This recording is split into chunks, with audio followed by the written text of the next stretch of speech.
This is Justice for All with Judge Cristina Perez. Yvette Dawson is suing Lonnie Hines in the amount of $3,000 for vet bills after Ms. Dawson says her pet canine was injured while in the care of Mr. Hines.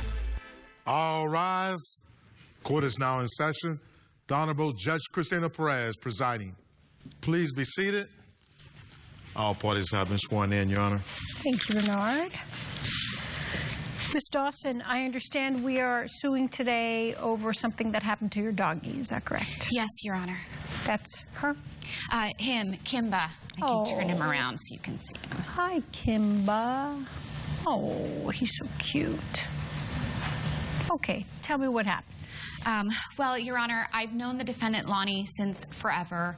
You know, he's like a brother to me. We grew up in the same neighborhood. He comes over a lot, and he's very fond of Kimba, and Kimba really loves his uncle, Lonnie. So when I go out of town, Kimba goes and stays with Lonnie because Lonnie lives near a dog park, and Kimba loves the dog park, and Kimba's a very social, as you can see, very well-behaved dog. I don't have any children, but Kimba, my 6-year-old Pekingese, he's like my child.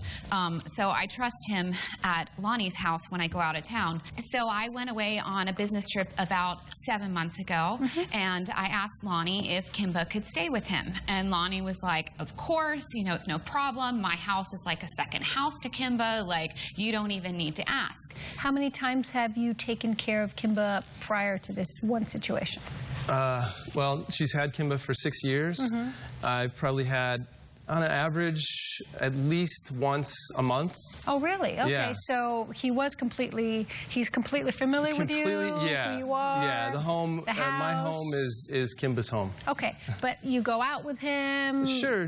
We go on walks. I take Kimba to the dog park. If I need to go to So he's completely comfortable with you? Completely comfortable, yes. And you know what he's like, his personality, you know how to take care of him? Okay. Absolutely. All right, so go ahead. So I left Kimba with Uncle Lonnie for this trip. I was supposed to be gone a week. On the third day I was there, I was about to go into this important business meeting, and I get a phone call from Lonnie. And he's frantic, and he's in the car, and he tells me that he's driving Kimba to the dog emergency room because Kimba is bleeding from the eye and got in some big fight at the dog park. And I'm hysterical, and Lonnie's like, I can't talk and drive at the same time, and he hangs up on me.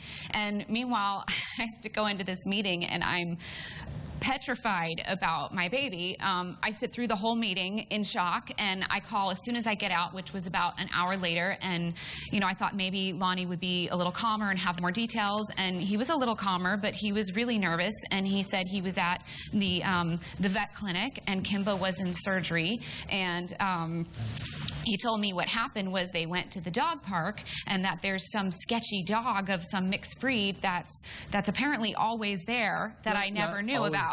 That came out of nowhere and viciously, you know, attacked Kimba. And when Kimba tried to defend himself, the dog like lurched at and bit his eye.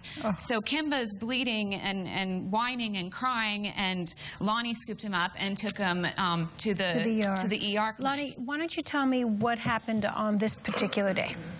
Like an average day when I have Kimba is we wake up, do an early morning walk, which is just a quick 20-minute, and then what we do is Kimba gets fed, we relax for a little bit, then in the afternoon, that's when we actually go out. We'll do a little bit of a longer walk, and then the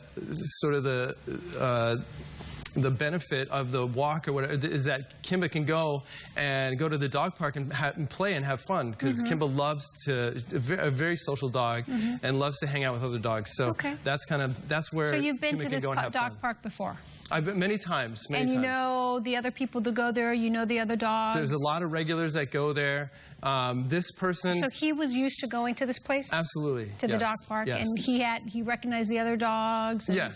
Okay. Yeah, very comfortable with all the other dogs. There was that that strange dog, which once in a while that dog is there. Most of the time it doesn't bother. You never mentioned Kimba. that to me, that there was this. It's never bothered Kimba before, but this time, I mean, it was like this dog went straight for Kimba, and I didn't have any chance. Did Kimba do anything to? This might sound very rude for me to ask, but did Kimba do anything to antagonize that dog? Did Kimba bark at him, or a group of dogs were around him? Were they excited and they ran up to him? Sometimes you know that happens at dog parks. They're excited to see somebody new and they run up to each other. Sure, a lot of excitement. There was a ball that was being thrown, and Kimba was in pursuit of the ball. The other dog, though, was not in pursuit of the other dogs were all focused on the ball, and this one dog, for some reason, had picked out Kimba. Coming up on Justice for All. Explain to me what you did next. When I saw the blood coming out, that's when I calmly, got in my car and I drove to the nearest doggy hospital ER that I could find. And later. So I allowed her to download one game, and it was an ABC game, and then she asked to download another one. So I gave her my passcode. I showed her how to put it in. You gave a 4-year-old your passcode? Yes, like she's a very smart girl. Closed captioning provided by. You're watching Justice for All with Judge Cristina Perez. We're back with the case of Yvette Dawson, who is suing Lonnie Hines for veterinary bills. When you were watching this, what could you have done to stop the dog? I could have somehow figured out, I don't know, like inferred that this dog was going to attack Kimba. There's no way that I could have known. These dogs are dogs. They're instinctual, and they go off of whatever they're sensing in that moment. Was Kimba doing anything wrong? No. She was just playing with the other dog's ball. Not at all. Not at all. The Kimba's focus wasn't even on the other dog. And for some reason, that dog picked Kimba out of that group of dogs. And what happened thereafter? So you saw the dog attack Kimba. What did you guys all do, you and the rest of the dog owners? Everyone went for their dogs, and I went for Kimba, but the other dog had Kimba in its jaws. And so the other owner was trying to get the jaws off of Kimba. And you said you've seen this dog maybe a couple times before? A couple times before, sure. Yeah. Did you? What kind of dog was it? Do you know? It was like it was some kind of like a beagle maybe pit mix or something like that. Interesting. It was a smaller dog though. It was a small medium dog, but it still had a little bit of heft to it. Okay. And at that moment you grabbed, your concern was Kimba. What did you do next? Explain to me what you did next. So then I grabbed the dog, and I'm not going to pull the dog. That's just going to be more damage. So I just held on to Kimba and waited for the other owner to get the mouth off of Kimba's eye and snout. And at that point, when I saw the blood coming out, that's when I calmly, got in my car and I drove to the nearest doggy hospital ER that I could find. What did the other dog owner say to you? There really wasn't any time for any kind of took off conversation. right away. I basically took off when I saw what had happened. Okay. Did you say to any of your friends that you'd seen there before, can you get this guy's number or this woman? Was it a man or a woman? It was a man. Okay. Did you say get their phone number? I couldn't. I couldn't think that fast. Okay. My main concern at that point was just take care of this dog. Okay. Okay, so then you went to the vet. So I went to the vet. ER. Yeah, and that's when. ER. Yeah, so then that's when on the way there I called briefly, but of course her dog is bleeding, and I don't want her dog to die while I'm watching her dog. It's awful. I love this dog. This dog loves me. Okay. I want to get this dog there safely, so I called her quickly and then hung up and. So I understand that Kimba got the surgery, it was successful, but they did have to remove his eye, the vet did have to remove his eye. What happened after that? I understand that you tried to go back and find, why don't you tell me a little bit of what you did afterwards? Sure. I did as much as I possibly could. I took the next 3 days off of work, and I went to the dog park, and I waited at the dog park for this person. And they didn't show up. I wouldn't show up either. If my dog attacked some other dog, of course you're not going to want to show up. Did you put a flyer up? Did you? Yeah, I have a flyer. Okay. Go ahead and give it to me. Okay. And what's the picture of that? That's a picture. That's the closest picture I could get of that. It's not the actual dog. Okay. But it's a close picture. Have you seen a dog that looks like this? Yeah. Okay, got it. This dog viciously attacked my dog last week. Any information on this whereabouts would be greatly appreciated. Called with information. You put a reward money. Did you get any phone calls? No phone calls. No. So you put this flyer all over the around the dog park area. Okay. Did you know he did that? Yes, I did, Your Honor, and he told me he'd gone back to the park to try to find the owner of that other dog, and I think that's fine and well, but ultimately, you know, my dog was in his care and therefore under his responsibility, and I think he should pay the vet bill. I do have a copy of the vet bill here with me. You can, in the amount of I have one too, but you can go ahead and give it to me.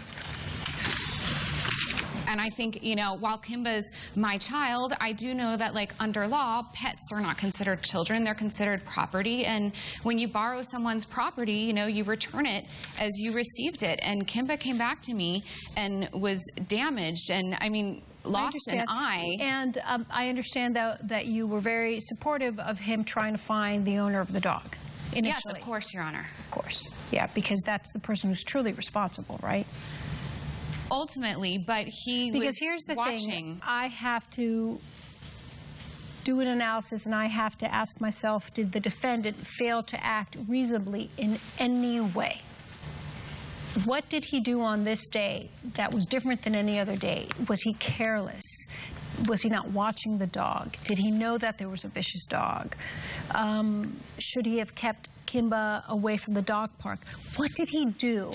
And quite honestly, I don't see anything that he did that was unreasonable. I mean, there was nothing that he did that was negligent on his actions. He did what he normally does, and it is extremely, extremely unfortunate that something like this happened to your dog. But in this case, the person who truly is at fault is the owner of that other dog. And I'm sure it's going to be really hard for you to try and find him. Maybe you guys should continue doing it, but unfortunately, based on what I have here, I'm going to rule in favor of the defendant and deny your claim. Okay? Good luck to you guys. Judge Perez has ruled in favor of the defendant. The plaintiff's claim is denied. I'm going to keep trying to find that owner. I know you are. I'm not going to stop. But I think that judge ruled incorrectly. If I took him to a boarding facility, which was my other option, you can bet that the boarding facility would have paid for the expenses. You weren't paying me.